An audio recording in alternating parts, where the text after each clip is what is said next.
السلام عليكم ورحمة الله وبركاته.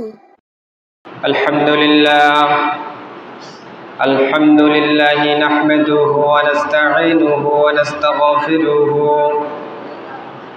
ونعوذ بالله من شرور أنفسنا ومن سيئات أعمالنا. من يهدي الله فلا مضل له ومن يضلل فلا هادي له. ونشهد أن لا إله إلا الله وحده لا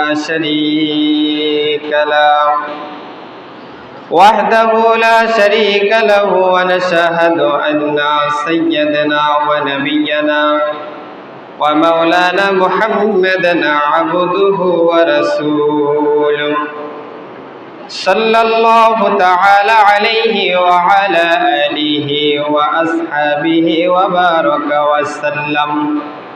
وبارك وسلم تسليما كثيرا. أما بعد فأعوذ بالله من الشيطان الرجيم. ولو أن أهل القرى آمنوا واتقوا لفتحنا عليهم بركات من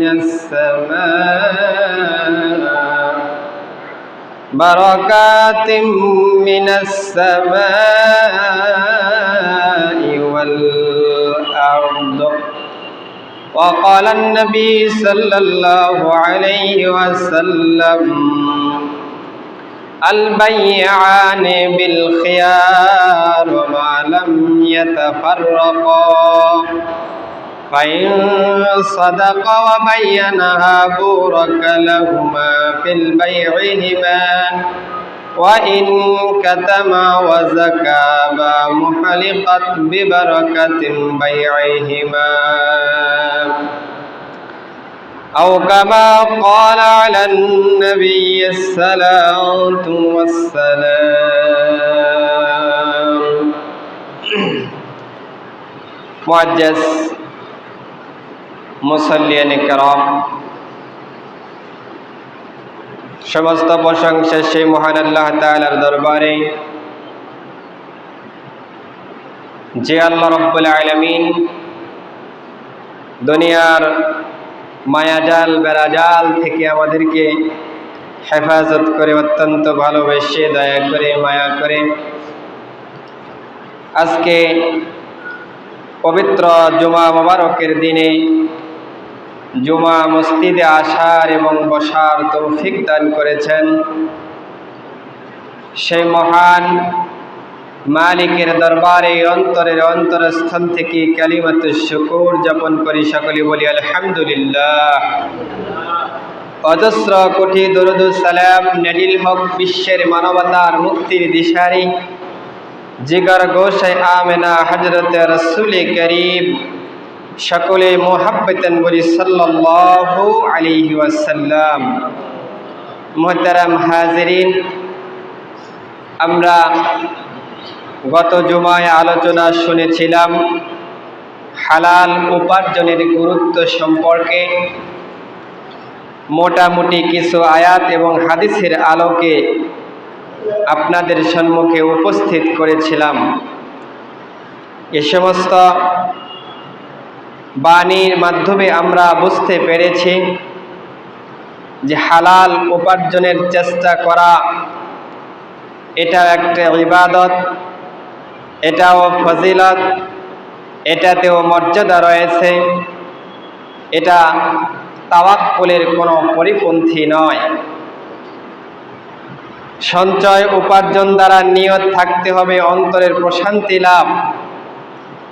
শুধু সম্পত্তি বৃদ্ধি ও সম্পদের লোভের নিয়ত করা যাবে না। আমি আমার হালাল রুজি রোজগার করতে গিয়ে যে সমস্ত পন্থা অবলম্বন করব সমস্ত পন্থাই হচ্ছে তাওয়াক্কুল, অর্থাৎ তাওয়াক্কুলের পরিপন্থী নয়। মুআজ্জাজ হাজিরিন, আমি আজকে আপনাদের সম্মুখে পবিত্র কোরআন ও কারিমের একটি আয়াতে কারিমা এবং সহিহুল বুখারী থেকে একটি হাদিস আমি আপনাদের সামনে পাঠ করেছি।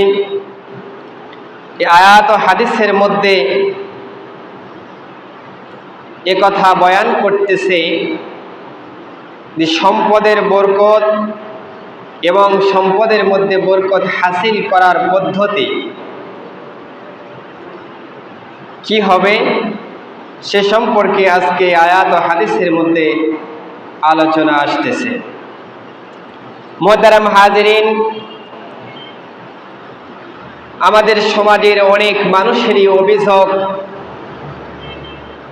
তারা অভিযোগ করে, হুজুর, অনেকে সম্পদ উপার্জন করে কিন্তু কোনো বরকত পায় না। মাস শেষ হওয়ার আগেই টাকা ফুরিয়ে যায়, প্রতি মাসে ঋণ করে চলতে হয়, দিন দিন ঋণের বোঝা বেড়ে যাচ্ছে। এমন একটা আমল বলে দিন যাতে করে আমার কামাই রোজগারের মধ্যে বরকত পাই, বরকত হয়। এরকম অভিযোগ আমাদের কাছে পড়ায় আসে। আবার আমরা কিছু মানুষকে দেখি অল্প কিছু টাকা বেতন পায়, কামাই করে, তবে অন্যদের চেয়ে ভালোভাবে চলে, সুখে আছে, তার হাই হতাশ নেই, তো আর তার অল্প টাকায় বরকত হচ্ছে কিভাবে? আজকে আমাদের সমাজের মানুষেরা এই সমস্ত প্রশ্ন করে থাকে। মুআজ্জাজ হাজিরিন, বরকত বলতে শুধু সম্পদের আধিক্য এবং প্রাচুর্য বুঝি আমরা। আসলে কি তাই সত্য? আসুন আমরা বরকতের পরিচয় এবং সংজ্ঞা কি এটা জানি এবং কিভাবে বরকত হাসিল করা যায় তাও জানার চেষ্টা করি। আল্লাহ তাআলা আমাদের জন্য উপকারী কথা বলার তৌফিক দান করেন, সকলে বলেন আমিন। যে কথার মধ্যে উপকার আছে, এই কথা যদি আল্লাহ রাব্বুল আলামিন আমার মুখ থেকে বাহির করে দেয়, যার দ্বারা জনসাধারণ, জনগণ, আল্লাহর বান্দারা উপকার হাসিল করতে পারে। বরকতের সংখ্যার দিতে গিয়ে আল্লাহর নবী জনাবে মুহাম্মদুর রাসূল সাল্লাল্লাহু আলাইহি ওয়াসাল্লাম একটি হাদিস বলেছেন। হাদিসটি বুখারী শরীফ সহ অন্যান্য হাদিসের কিতাবে রয়েছে। নবী বলেন, আকালান নবী সাল্লাল্লাহু আলাইহি ওয়াসাল্লাম, আল বাইয়ান বিল খিয়ারি মা লাম ইয়াতাফাররাকা ফাইন সাদাকা ওয়া বায়্যানাহা বুরাকা লাহুমা ফি বাইইহিমা ওয়া ইন কাতামা ওয়া যাকাবা মুহলিকাত বারকাতিন বিবাইইহা। আল্লাহর নবী সরকারে দু আলম নবী করিম সাল্লাল্লাহু আলাইহি সাল্লাম বলেন, আল বাইয়ান, ক্রয় বিক্রয় সম্পাদনকারীদের ইচ্ছা আছে যতক্ষণ না তারা পৃথক হয়ে যাবে। যদি তারা সত্য বলে এবং প্রত্যেক বিষয় স্পষ্ট করে বলে দেয়, তবে তাদের বিক্রয়ের মধ্যে আল্লাহ রাব্বুল আলামিন বরকত ঢালিয়ে দেন। বলেন সুবহানাল্লাহ। আর যদি তারা বাস্তবতাকে গোপন করে বিক্রি করে, মিথ্যা বলে, তাহলে তাদের বরকত আল্লাহ রাব্বুল আলামিন ছিনিয়ে নেয়। অর্থাৎ সত্য কথা বলার দ্বারা আল্লাহর পক্ষ থেকে কামাই রোজগার ব্যবসা বাণিজ্যের মধ্যে ক্রয় বিক্রয়ের মধ্যে আল্লাহ বরকত দিয়ে রাখেন, আর মিথ্যা বলার কারণে আল্লাহ রাব্বুল আলামিন কামাই রোজগার ব্যবসা বাণিজ্যের মধ্য থেকে বরকতকে ছিনায় নেয়।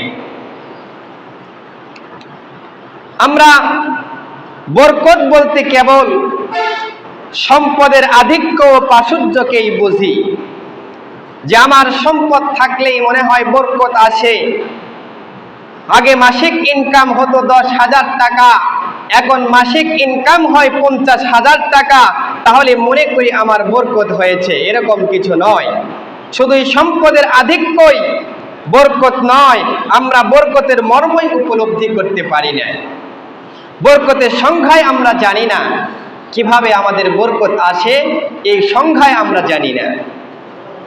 বরকতের মর্ম হচ্ছে নিজের কাছে যে জিনিসই আছে তার প্রকৃত উদ্দেশ্য অর্থাৎ তার উপকারিতা পরিপূর্ণভাবে অর্জিত হওয়া। তার মানে হলো দুনিয়াতে যত সম্পদ ও উপকরণ আছে তার মধ্যে কোনোটাই সরাসরি নিজের শান্তি বয়ে আনতে পারে না।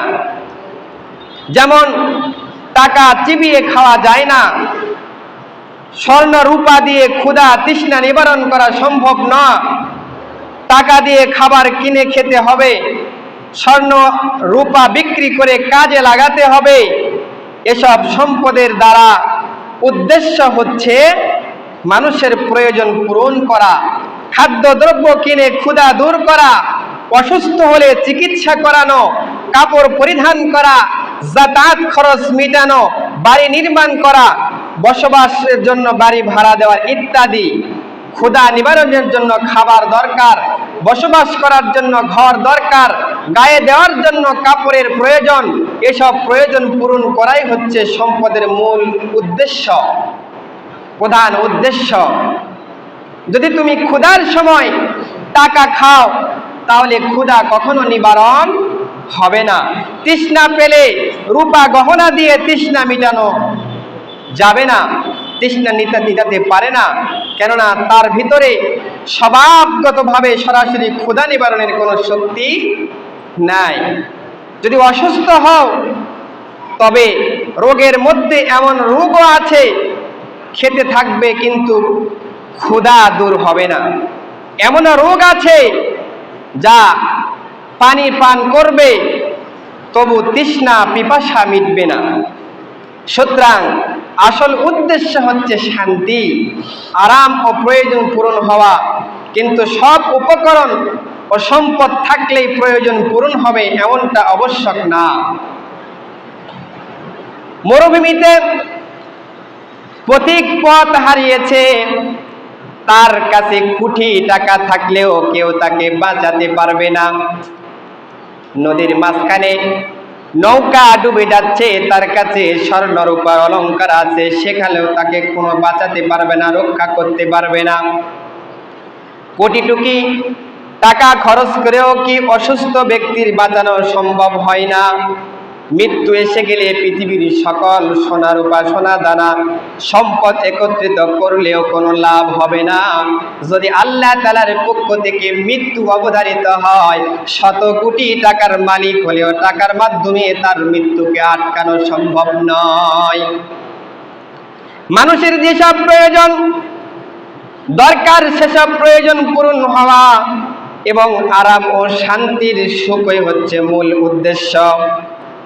কারো প্রয়োজনে সামান্য টাকা দিয়েই পূরণ হয়ে যায়, কারো চিকিৎসা হয়ে যায় কয়েকশো টাকা দিয়েই, কিন্তু কারো চিকিৎসা হয় না কোটি টাকা দিয়েও, সারেও তার চিকিৎসা সারানো সম্ভব হয় না।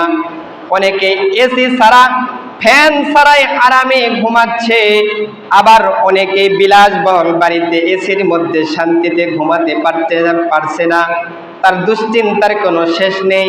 কোম্পানির মালিক, কোটি টাকার মালিক, মানুষের মধ্যে টেনশনে সে ঘুমাইতে পারতেছে না। ঘুমের ঔষধ তার কোনো কাজ করে না। কিন্তু খোঁজ নিয়ে দেখুন তার বাড়ির দারোয়ানটাই গেট বন্ধ করে নাক ডেকে ঘুমাচ্ছে, শান্তির ঘুম ঘুমাচ্ছে।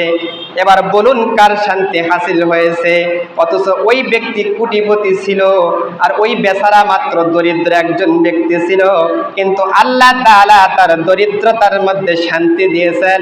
আর কোটিপতির কোটিপতি টাকার মধ্যে আল্লাহ রাব্বুল আলামিন শান্তির কোনো লেশ মাত্রা দেয় নাই।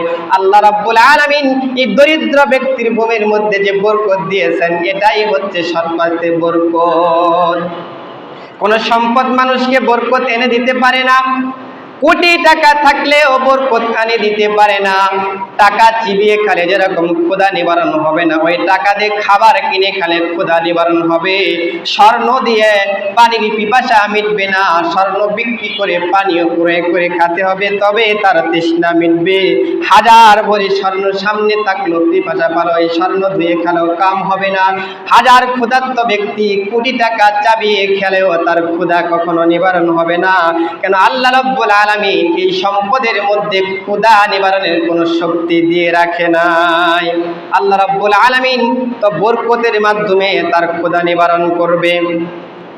আজ মানুষ এই বাস্তবতাকে ভুলে গেছে। মানুষ শুধু টাকা ও ব্যাংক ব্যালেন্স চায়, বাড়ি গাড়ি চায়, একটার পর আরেকটা বাড়ি চায়, আরো কোম্পানির জন্য উপরে পড়ে লাগে। হালাল হারামের কোনো পরোয়া করে না, হালাল হারামের কোনো পরোয়া করে না। উপার্জন করেই যাচ্ছে, শত কোটি টাকার মালিক হলেও শান্তির দেখা পায় না। তার অন্তরের মধ্যে কোনো শান্তি পাওয়া যায় না।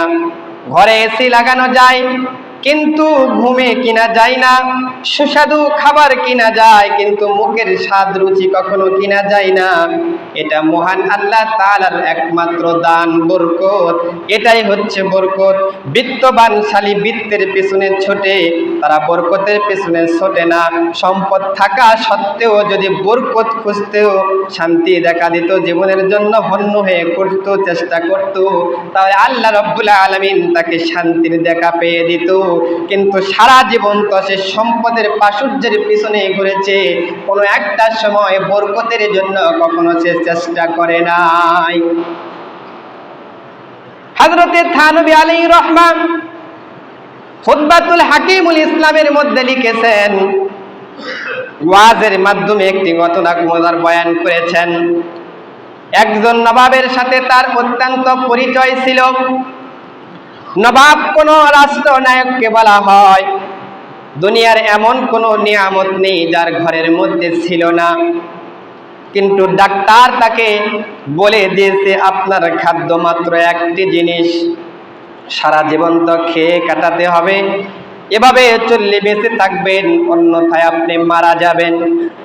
তা হলো বকরির কিমা পাতলা কাপড়ে রেখে তাতে পানি ঢেলে নিংড়াতে হবে, যে পানি বের হবে আপনি সেই পানি পান করতে থাকবেন। দুনিয়ার অন্য কোনো বস্তু খেলে আপনি মৃত্যুবরণ করবেন। তাই পুরো জীবন এই কিমা খেয়ে কাটিয়েছেন। না রুটি, না গোশত, না সবজি, না শাক, না কোনো ডাল, অন্য কিছু খেতে পেরেছে। অথচ তার ঘরের মধ্যে কোনো খাবারের অভাব ছিল না। বাহারে ফলমূল, মিষ্টান্ন, গোশত, সুস্বাদু খাবার, পৃথিবীর সব উপকরণ তার মধ্যে ছিল, কিন্তু আল্লাহ রাব্বুল আলামিন ওই খাবারের মধ্যে তার বরকত দেয় নাই। এজন্য তাকে একটা খাবারের উপর জীবন বাঁচিয়ে রাখার জন্য চেষ্টা করতে হয়েছে। এবার বলুন, এই ওয়াডেল সম্পত্তি ও কোটিপতিত্বের কোনো কাজে আসলো না, তার কোনো কাজে আসবে না, যা মানুষকে একবেলা খাবারের স্বাদও সরবরাহ করতে পারে না। এটাই সেই স্থান যেখানে বরকত ছিনিয়ে নেওয়া হয়েছে। আর এই বরকতে দিয়ে, বরকত টাকা দিয়ে কেনা যায় না। বাজারে গিয়ে আমি 1 কেজি বরকত কিনে আনলাম, এরকম কোনোদিন কোনো বাজারে পাওয়া যায় না, কোনো বাজারে পৃথিবীর মধ্যে জন্ম নেবে না। কারণ টাকার মাধ্যমে বরকত কিনা যায় না। বরকত একমাত্র আল্লাহ তাআলার পক্ষ থেকে দেওয়া একটি মাধ্যম। মাওলানা কাসেম নানুতুবি রাহমাতুল্লাহ আলাইহি, এর নাম আপনারা অনেকেই শুনেছেন।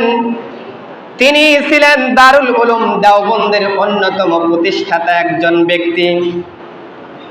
তিনি দারুল উলুম দেওবন্দ থেকে মাসিক বেতন নিতেন 3 রুপিয়া বেতন পাইতেন, মাত্র 3 টাকা বেতন। তখন ইংরেজদের রাজত্ব চলছে।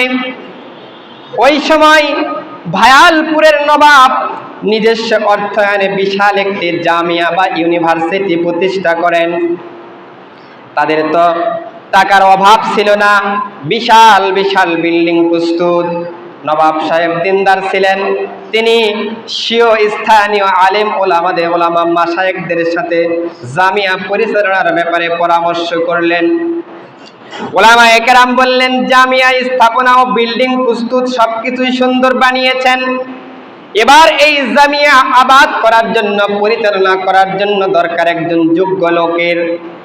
এবার এই জামিয়া আবাদ করার জন্য একজন যোগ্য লোক ছাড়া এই জামিয়া পরিচালনা করা সম্ভব নয়। নবাব সাহেব বললেন, এরকম হীরার টুকরা মানুষ আপনারা কোথায় পাবেন? আপনারা পছন্দ করুন, আমি আপনাদের মূল্য পরিশোধ করব। নবাব সাহেবের কাছে টাকার পয়সার বাহিক্য সম্পত্তির কোনো অভাব ছিল না। ওলামায়ে কেরাম পরামর্শ করে জানালেন, দারুল উলুম দেওবন্দের প্রতিষ্ঠাতা মাওলানা কাসেম নানুতুবি রহমাতুল্লাহ আলাইহি হলেন সবচেয়ে গ্রহণযোগ্য ব্যক্তি, তাকে আনতে পারেন। এই জামিয়া বাস্তবে জামিয়া হবে, ইউনিভার্সিটি হবে, তার মাধ্যমেই এই প্রতিষ্ঠান উন্নতির শীর্ষে পৌঁছাতে পারে। নবাব সাহেব জিজ্ঞাসা করলেন, তিনি সেখানে বেতন পান কত? ওলামায়ে কেরাম বললেন, 3 টাকা বেতন পান, 3 রুপিয়া বেতন সেখান থেকে তিনি গ্রহণ করেন। নবাব সাহেব বললেন, আপনারা আমার পক্ষ থেকে তার কাছে প্রস্তাব নিয়ে যান, গিয়ে হযরতকে বলুন এখানে থাকা খাওয়া সহ সার্বিক সহযোগিতা, সুবিধা অসুবিধার প্রয়োজন প্রদান করা হবে, পরিবার নিয়ে থাকার ব্যবস্থা করা হবে, আর বেতন দেওয়া হবে মাসে 100 রুপি। ওলামায়ে কেরাম বললেন, এত সুযোগ সুবিধা এবং এত রুপি বেতন দিলে আমরা তাকে কোনো উপায়ে এখানে আনতে পারবো ইনশাআল্লাহ।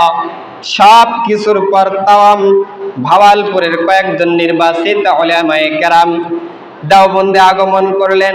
হযরতে কাসেম নানুতুবি রহমাতুল্লাহ আলাইহির কাছে নবাব সাহেবের প্রস্তাবটি পেশ করে কথা বললেন। তারা এসে হযরতের সাথে সাক্ষাৎ করলেন।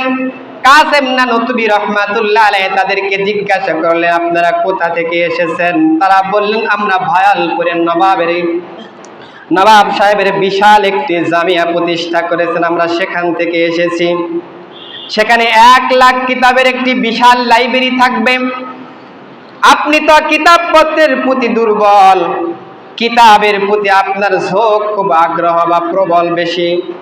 নবাব সাহেব আন্তরিক ইচ্ছা হলো আপনি সেখানে গিয়ে জামিয়ার দায়িত্ব নেবেন, আপনাকে এই সুবিধা অসুবিধা দেওয়া হবে, তার বেতন হিসাবে মাসিক 100 রুপি করে আপনাকে প্রদান করা হবে। ওলামায়ে কেরাম যখন হযরতে কাসেম নানুতুবি রহমাতুল্লাহ আলাইহির কাছে এই প্রস্তাবগুলি পেশ করলো, সব কিছু শুনে কাসেম নানুতুবি রহমাতুল্লাহ আলাইহি বলেন, আমি সেখানে যেতে পারবো না। ওলামায়ে কেরাম হতভম্ব হয়ে গেলেন, আশ্চর্য হয়ে জিজ্ঞাসা করলেন, কেন হযরত যেতে পারবেন না? তিনি বলতে লাগলেন, আমি দারুল উলুম দেওবন্দ থেকে মাসিক 3 রুপি বেতন পাই, 2 রুপি দিয়ে আমার সংসার চালায়, আরেক রুপি থেকে যায়, তা গরিব মিসকিনকে দান করে দেই। এই 1 টাকা দেওয়ার জন্য উপযুক্ত লোক সন্ধান করতে আমার অনেক ব্যাগ পেতে হয়, অনেক সময় ব্যয় করতে হয়। আমি ভায়ালপুর গেলে আমার বেতন হবে মাসিক 100 রুপি, আমার সাংসারিক খরচ তো 2 রুপি, আর বাকি 98 রুপি দান করার জন্য লোক খুঁজতে হবে। 1 রুপি দান করার জন্য উপযুক্ত লোক খুঁজতে আমাকে অনেক সময় নষ্ট করতে হয়, আর সেখানে 98 রুপি দান করতে উপযুক্ত লোক খুঁজতে আমার অনেক সময় নষ্ট হয়ে যাবে। চিন্তা করে দেখুন, উপযুক্ত মানুষ খুঁজতে আমার পুরো সময় চলে যাবে। তাই আমাদের নবাব সাহেবের প্রস্তাবে আমি রাজি হতে পারলাম না, তাকে আমার সালাম জানাবেন। ওলামায়ে কেরাম এরপর আর কোনো কথা বলার সাহস তারপরে পাননি, বিদায় নিয়ে চলে যান। এটাই হচ্ছে বরকত। মাত্র 2 রুপি দিয়ে সংসার চালাতেন, তাই 100 রুপির বেতনের প্রস্তাবও তিনি রাজি হননি। মূল কথা হচ্ছে জীবনের প্রয়োজন পূরণ হলেই তার জীবন কেটে যায়। সুতরাং বরকত কেবল সম্পদের প্রাচুর্য আধিক্যের মধ্যে থাকে না, অল্প টাকাতেও বরকত থাকে। এটাই আল্লাহ তাআলার বরকত। কোটি টাকা থাকলেই, কোটি কোটি সম্পদের মালিক হলেই, কোটি ব্যাংক ব্যালেন্সের মালিক হলে, কোটি কোটি মালিক হলেই হবে না, অর্থাৎ মিল ফ্যাক্টরির মালিক হলেই সম্পদের মধ্যে বরকত আসবে এরকম নয়। বরকত তো আল্লাহ রাব্বুল আলামিনের পক্ষ থেকে দেওয়া একটা বিদায়। আমাদের একটি ভুল ধারণা হলো, আমরা মনে করি বরকত কেবল সম্পদেই হয়ে থাকে, যার যত বেশি টাকা আছে তার তত বরকত তত বেশি। এটা ভুল ধারণা। হিন্দুস্তানের একজন বিখ্যাত আলেম ছিলেন আল্লামা আব্দুল হাই লখনবী রাহিমাহুল্লাহ তাআলা। তিনি 250 অধিক কিতাব রচনা করেছেন। আপনি শুনলে আশ্চর্য হবেন যে এই মহান ইমাম মাত্র 39 বছর বয়সে ইন্তিকাল করেছেন। চিন্তা করেন, মাত্র 39 বছরে জীবনের এতগুলো মূল্যবান কিতাব কিভাবে রচনা করলেন। এটা হচ্ছে জীবনের বরকত, ইসলামের বরকত। আমাকে আপনাকে 139 বছর জীবন দেওয়া হলেও এতগুলো বরকত, এতগুলো কিতাব আমরা লিখতে পারতাম না। আল্লাহ তাআলা অনেককে জীবনের বরকত দান করেন, যার ফলে তারা অনেক স্মৃতিশক্তির ও মেধার অধিকারী হয়ে থাকেন, যা অল্প টাইমের মধ্যে অনেক কাজ সমাধান করতে পারে। হযরতে ওয়াহশী রাদিয়াল্লাহু তাআলা ছিলেন একজন বিখ্যাত সাহাবী। ইসলাম গ্রহণের পূর্বে তিনি কুরাইশ নেতা জুবাইর ইবনে মুতঈমের গোলাম ছিলেন। সে সময় উক্ত কুরাইশ নেতার পরিবারের একজন পুত্র সন্তান জন্ম লাভ করেন। নবজাতকের নাম রাখা হয় ওবাইদুল্লাহ। নবজাতকের পিতার নাম ছিল ইবনে খিয়ার। প্রাচীন আরবের প্রথা ছিল সন্তান ভূমিষ্ঠ হওয়া অল্প কিছুদিন পরে তাকে দুগ্ধ পান করানোর জন্য অন্যত্র দুধ মাতাদের নিকট প্রেরণ করা হতো। সে প্রথা অনুযায়ী ওবায়দুল্লাহকে অন্যত্রে প্রেরণ করার জন্য সময় হলো। অভিজাত বংশের এই শিশুকে নিজের কাছে পাওয়ার জন্য অনেকে উঁচু পরিবারের ধাত্রীরা সমবেত হলো। ওয়াহশী রাদিয়াল্লাহু তাআলার মাসিক সমবেত মহিলাদের মধ্যে হতে একজনকে দেখিয়ে বললেন, বাচ্চাটির অমুকের কাছে দিয়ে দাও। অতঃপর বাচ্চাটি সেই মহিলাকে দেওয়া হলো। বাচ্চাটিকে মহিলার হাতে সুপর্দ করার সময় ওয়াহশীর দৃষ্টি একবার তার পায়ের উপর পড়ল। বাচ্চা না সারা পুরো শরীর ঢাকা ছিল। তখন বাচ্চার বয়স ছিল মাত্র 3 দিন। এরপর অনেক বছর পার হয়ে যায়, কত ঘটনা দুর্ঘটনার সম্মুখীন হয়। একদিকে বদরের যুদ্ধ, ওয়াহশীর মুনিব জুবাইর ইবনে মুতঈমের চাচা তুআইদ ইবনে আবি ইবনে খিয়ারকে হত্যা করে হযরত হামজা রাদিয়াল্লাহু তাআলা। তখন সে ওয়াহশীকে বলল, তুমি যদি আমার চাচার হত্যার প্রতিশোধ হামজাকে হত্যা করতে পারো তাহলে তোমাকে মুক্ত করে দিব। এরপর থেকেই তিনি সুযোগ সন্ধানে কাল যাপন করতে লাগলেন। পরিশেষে উহুদের যুদ্ধে হামজাকে শহীদ করে তিনি দাসত্বের জীবন থেকে মুক্তি লাভ করলেন। অতঃপর মক্কা বিজয়ে উত্তরকালে যখন হযরতে ওয়াহশী মুসলমান হয়ে রাসূলুল্লাহ সাল্লাল্লাহু আলাইহি ওয়াসাল্লামের সমীপে হাজির হলেন, তখন নবীজি তাকে বললেন, তোমাকে দেখে চাচার কথা স্মরণ হয়ে যায়, খুব কষ্ট হয়, সুতরাং তুমি আমার সামনে এসো না। এরপর থেকে তিনি সিরিয়ায় হিমসে বসবাস করতে লাগলেন। ইতিমধ্যে 30 বছর অতিবাহিত হয়ে যায় এবং বনি আদির পুত্র ওবায়দুল্লাহ মিত্র বংশের 30 বছরের যুবকে পরিণত হয়। তখন একবার তিনি বিশেষ প্রয়োজনে সিরিয়ায় গমন করেন। এদিকে সিরিয়াতে প্রসিদ্ধ ছিল ওয়াহশী হযরতে হামজার হত্যাকারী। এজন্য বিভিন্ন স্থান থেকে লোকজন তাকে দেখতে আসতো। ওবায়দুল্লাহর ওয়াহশীকে দেখার আগ্রহ জাগলো। সে খোঁজ নিয়ে ওয়াহশীর বাড়িতে বের হয়ে সেখানে গিয়ে উপস্থিত হলো। তখন ছিল শীতকাল। ওবায়দুল্লাহর পা ও চোখ দুটি ছিল অত্যন্ত ব্যথিত, সমগ্র শরীর চাদর দিয়ে ঢাকা ছিল। সে ওয়াহশীকে জিজ্ঞাসা করলো, আপনি কি আমাকে চিনেন? তিনি তার পা দুটির দিকে তাকিয়ে তাকে চিনে ফেললেন এবং বললেন, আল্লাহর কসম, আমি আপনাকে চিনেছি। আর এতে সন্দেহ নেই যে আদি ইবনে খিরার উম্মে কিতাল নামে একজন মহিলাকে বিবাহ করেছিলেন। তার গর্ভ থেকে এক পুত্র সন্তান ভূমিষ্ঠ হয়েছিল। সেই শিশুর জন্য আমি ধাত্রীর ব্যবস্থা করেছিলাম। ধাত্রী পাওয়ার পর তাকে ধাত্রীর হাতে সফর্দ করার সময় তার পা যুগলের উপর আমার দৃষ্টি নিবন্ধন হলো। আমার প্রবল ধারণা সেই সন্তানটি হচ্ছে তুমি, অন্য ছাড়া আর কেউ নয়। বরং তোমার মধ্যে যে আমি দু পা দেখেছি এটাই হচ্ছে সেই তুমি। উবাইদুল্লাহ ইবনে জিয়াদ সাহাবী হযরতে আবু হুরায়রা রাদিয়াল্লাহু তাআলার স্মৃতিশক্তি এমন বেশি ছিল, সাহাবীর মাঝে সবচেয়ে বেশি হাদিস বর্ণনা করেছেন হযরতে আবু হুরায়রা। সিয়াসিত্তা কিতাবের মধ্যে এমন কোনো পৃষ্ঠা নাই যে পৃষ্ঠার মধ্যে হযরতে আবু হুরায়রা রাদিয়াল্লাহু তাআলা হাদিস বর্ণিত নাই। এমন কোন হাদিসের পাতা নাই, এমন কোন হাদিসের পৃষ্ঠা নাই যেই হাদিসের পাতা, যে হাদিসে বইয়ের পৃষ্ঠার মধ্যে আবু হুরায়রা থেকে বর্ণনা করা হাদিস নেই, এরকম কোনো কিতাব নেই।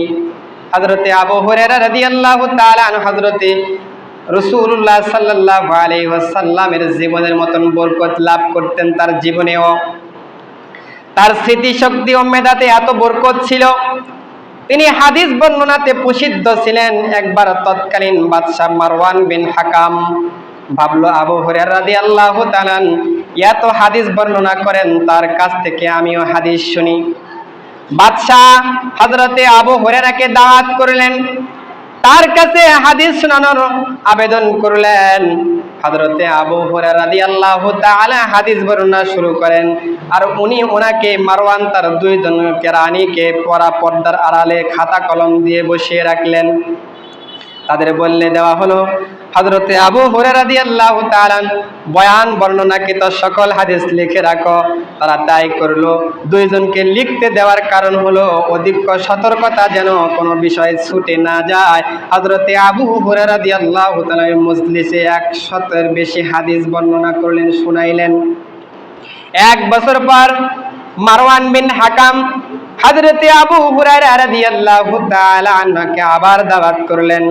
আপ্যায়নের পর বিনীতভাবে আরজ করলেন, বলবার সেই হাদিসগুলি শুনিয়েছেন সেখানকার আবার শোনান। হযরত আবু হুরায়রা রাদিয়াল্লাহু তাআলা সম্মত হলেন। মারওয়ান দুইজন কেরানীকে পর্দার আড়ালে বসিয়ে দিলেন গোলবারকে লেখার হাদিসগুলোর সাথে মিলে দেখার জন্য। হযরতে আবু হুরায়রা রাদিয়াল্লাহু তাআলা হাদিস শোনাতে শুরু করলেন, আর দুজন কেরানী মিলাতে লাগলেন। দেখা গেল একটি হাদিস, একটি শব্দ, একটি দিক এদিক সেদিক হয়নি, হুবাহু যা এই 1 বছর আগে শুনিয়েছিলেন আজকেও সেই হাদিসগুলি হুবহু শোনায়া দিলেন। আল্লাহ রাব্বুল আলামিন সাহাবায়ে কেরাম এবং অন্যান্য বুজুর্গানে মুহাদ্দিসিনে কেরামকে এরকম শক্তি, সামন্ত, স্মৃতিশক্তি দিয়েছিলেন। ইমাম বুখারী রাহিমাহুল্লাহ তাআলাকে আল্লাহ রাব্বুল আলামিন তার ব্রেন শক্তির মধ্যে এত বরকত দান করেছিলেন যে অল্প সময়ের মধ্যে এই বুখারী শরীফ নামক কিতাব সে লিখেছেন। একটা হাদিস লিখেছেন, একটা হাদিস লেখার পরে, একটা হাদিস লেখার আগে গোসল করেছেন। গোসল করার পর আল্লাহ রাসূল সাল্লাল্লাহু আলাইহি ওয়াসাল্লামের রওজা মোবারকের মধ্যে গিয়ে ধ্যান মগ্ন করেছেন। যতক্ষণ পর্যন্ত রাসূলুল্লাহ সাল্লাল্লাহু আলাইহি সাল্লামের থেকে নির্দেশ আসে নাই ততক্ষণ পর্যন্ত হাদিসটাকে হাদিসের কিতাবের মধ্যে লিপিবদ্ধ করে নাই। এমন কষ্ট সাধ্য করে ইমাম আবু হানিফা রহমাতুল্লাহ আলাইহি, ইমাম আজম রহমাতুল্লাহ আলাইহি যে কিতাবগুলি লিখেছেন, হযরতে ইমাম বুখারী রহমাতুল্লাহ আলাইহি কিতাব লিখেছেন, তাদের জেহেনের মধ্যে আল্লাহ রাব্বুল আলামিন বরকত ঢালিয়ে দিয়েছিলেন। আল্লাহ রাসূল সাল্লাল্লাহু আলাইহি ওয়াসাল্লাম সে কথাই বলেছেন যে ব্যবসা বাণিজ্য যখন আমরা করব, এই ব্যবসা বাণিজ্যের মধ্যে যখন ক্রয় বিক্রয়ের মাধ্যমে, ক্রেতা এবং বিক্রেতার মাধ্যমে যদি কোনো যতক্ষণ পর্যন্ত উপস্থিত থাকবে এতক্ষণ পর্যন্ত যদি বিক্রেতা তার সাথে সত্যের সাথে ব্যবসা বাণিজ্য করে, পণ্যের মধ্যে যে সমস্ত ভেজালগুলি আছে সমস্ত ভেজালগুলি যদি ক্রেতার সামনে ওপেন করে দেয়, তাহলে সেই সত্য বলার কারণে আল্লাহ রাব্বুল আলামিন তার রুজি রোজগারের মধ্যে বরকত দিবেন, ব্যবসা বাণিজ্যের মধ্যে বরকত দিবেন। আর যদি মিথ্যাকে গোপন করে, ত্রুটিকে গোপন করে ব্যবসা বাণিজ্য করে, আল্লাহ রাব্বুল আলামিন তার এই ব্যবসা বাণিজ্যের মধ্যে বরকতকে ছিনায় নেবেন। হাজার কোটি টাকা থাকলে বরকত কিনা যায় না, স্বর্ণ রূপার মালিক করে বরকত কিনা যায় না। বরকত শুধু একমাত্র আল্লাহ তাআলার পক্ষ থেকে হাসিল হয়। বরকত হাসিলের তরিকা পদ্ধতি কি? এবার আসুন আমরা জানি কিভাবে বরকত হাসিল করা যায়। আমাদের শুধু সম্পদ দরকার না, দরকার হচ্ছে সম্পদের বরকত, ইলমের বরকত, ইবাদতে বরকত, জীবনের মধ্যে বরকত, সব কিছুতে বরকত থাকা দরকার। বরকত হাসিলের তরিকা ও পদ্ধতি অবলম্বন না করলে বরকত পাওয়া যাবে না। সেগুলি হচ্ছে কি কি? তাকওয়া হাসিল করুন। জীবনের সামগ্রিক বরকত হাসিলের জন্য তাকওয়া অবলম্বন করা আবশ্যক। আল্লাহ তাআলার পবিত্র কোরআন কারীমের মধ্যে সূরা আরাফের 96 নম্বর আয়াতে আল্লাহ রাব্বুল আলামিন ঘোষণা করে জানায়া দিয়েছেন, ওয়ালাউ আন্না আহলাল কুরা আমানু ওয়াত্তাকু লাফাতাহনা আলাইহিম বারাকাতিম মিনাস সামাই ওয়াল আরদ। আল্লাহ রাব্বুল আলামিন জানায়া দিয়েছেন, যদি জনপদবাসী ঈমান আনে এবং তাকওয়া অবলম্বন করে, তাকওয়া মানে আল্লাহ তাআলার ভয় অবলম্বন করে, তাহলে অবশ্যই আমি আসমান ও জমিনে থেকে বরকত সমূহের দরজা আমি আল্লাহ রাব্বুল আলামিন খুলিয়ে দিব। তাকওয়া অবলম্বন করলে আল্লাহ তাআলা মানুষের জীবনে বরকত দান করে, এটা আল্লাহ তাআলার ওয়াদা। তাকওয়া অত্যন্ত আবশ্যক বিষয়, অত্যন্ত ব্যাপক বিষয়। তাকওয়ার ভিতরে পুরো দিন চলে আসে, পুরো ইসলাম চলে আসে।